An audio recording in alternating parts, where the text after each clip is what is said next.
nếu vâng đó trồng tí trồng cứ trồng tí trồng không trồng gì sợ đàn nữa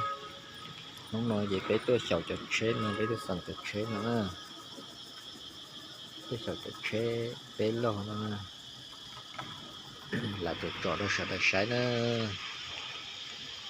chỉ không sai rồi thôi sợ đại ra tí cũ nữa trồng nhẹ trồng tí trồng cứ trồng tí trồng không trồng gì sợ đàn nữa là trồng mẹ nó đâu phải sai đi từ xã cỡ từ cỡ này đi từ xã tôi trả về tua nè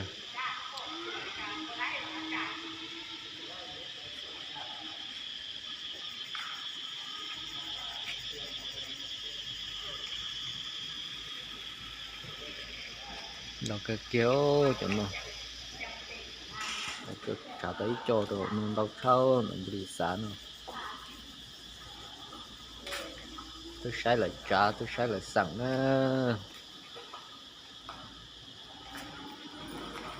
đâu xa nữa chọn nó này nào muốn nó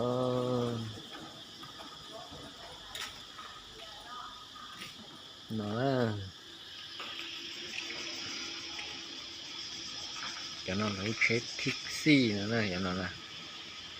chặn bô mà cho nó là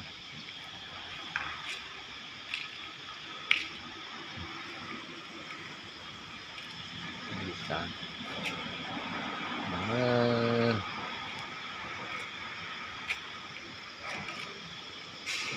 ở tôi tận nó đã tổ sẵn đã tổ sầu mà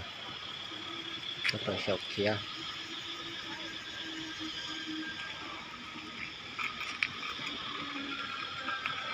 hai bên lấy u đấy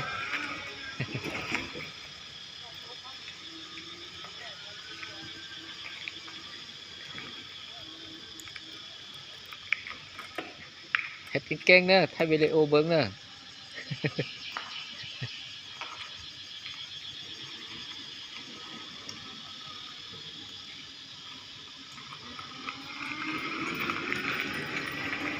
tăng cho tí nó cho mình ca cho hóng nó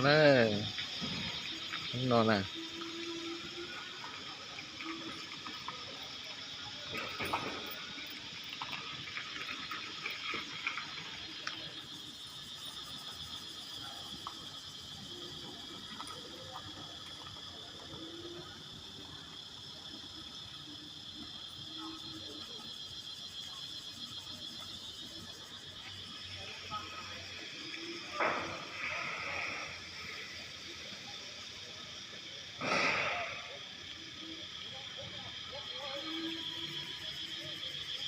nó phầy thế này cho nó nè khía phầy thế này anh đốt phầy đó thì khía thế này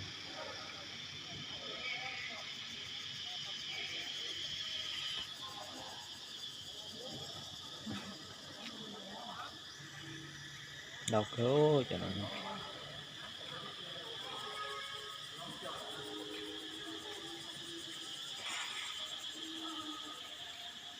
một khổ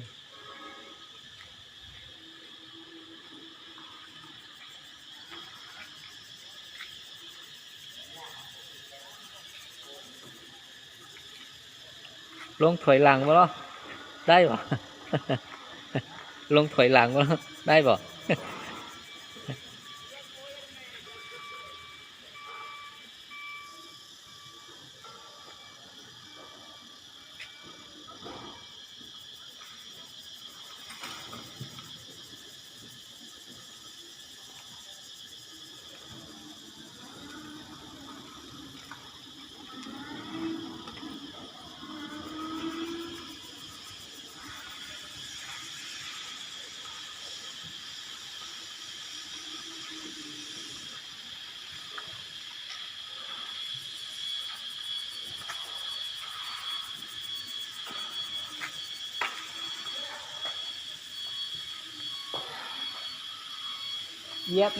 กลับไปอีก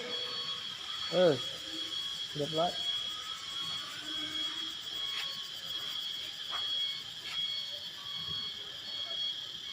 บ่ได้ด้วย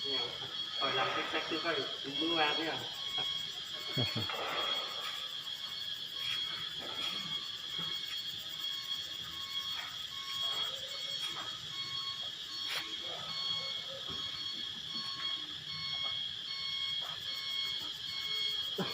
เ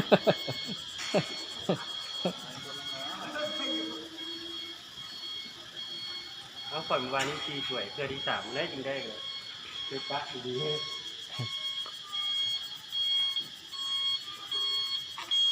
เดี๋ยวไปเฮ็ดเด็ดคนเก่งอันที่ถอยหลังตกไปเสีย ฮักตื้มฮักตื้มฮักตื้มมา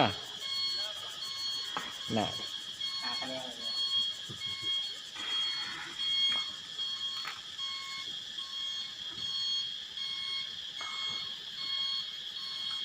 บ่ได้แล้วบัดนี้น่ะเหยียบแล้วเหยียบเหยียบเหยียบ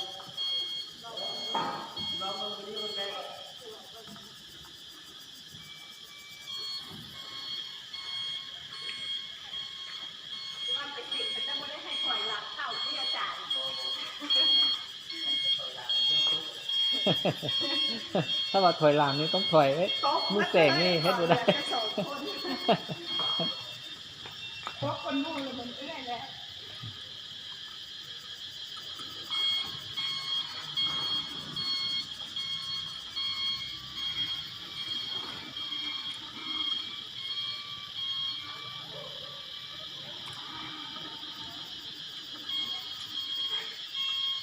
มันเข้าต้นเข้า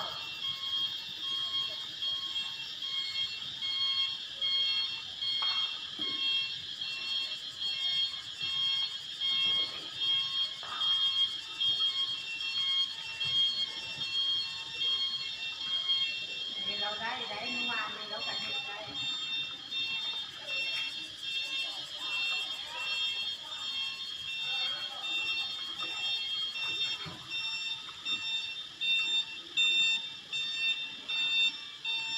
แน่นอนหลายคนได้รหัสห้างจับ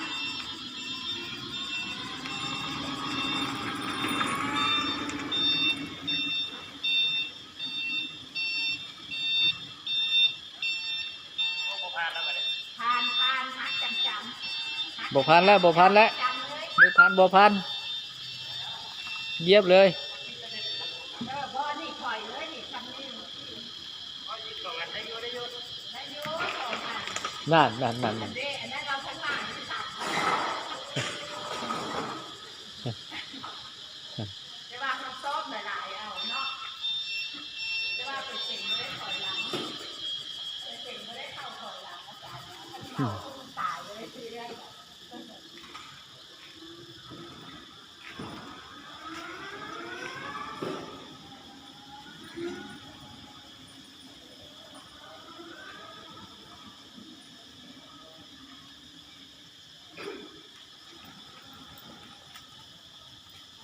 เอาขับไปคนต้องขับมานี่ผมชื่อไง บ่ชื่ออาจารย์นะบ่ชื่อ เอาต้องขวา ทาง ไหม ข้างหน้าให้เข้าขวาทางนั้นให้เข้าซ้า เข้าย ขวาออกไปก่อนข้างหน้าต้องเข้าขวาที่ไปเข้าซ้ายซ้ายดีแล้วรถ สมมุติทางเขาไปเนาะต้องไปทางขวาเนาะ ซิกแซกต้องเข้าข้างหน้าขวาข้างหลังต้องซ้าย นี่ ที่เขานี่ได้แล้วก็ถือว่าพลาดเลยนะถ้าว่าเฮ็ดบ่ได้ก็ลบเขาต้องเอาตามเขาได้ตามใจเขาได้ นี่ แล้วจะฆ่าก้อนให้ลูกไปแล้วจะลูกกลับมาเอา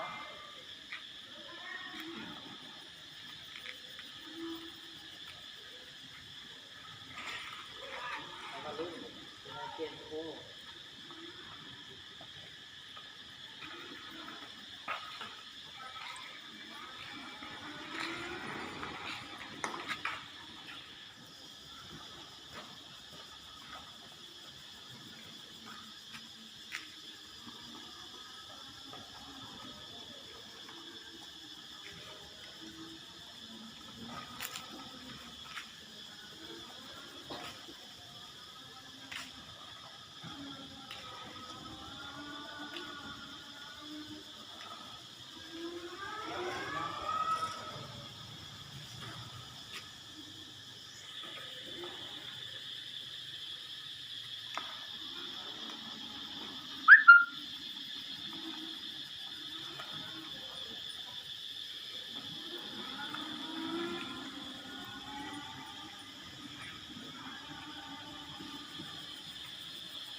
chỉ trò nó đâu biết sai thế nè trồng này trồng gì trồng cư trồng tí trồng không trồng gì sẽ là nè những rau mà có tiêu dùng trọ trong thay của mặt thay đuôi là biết sai nè thọ sẽ phải nhớ dùng nè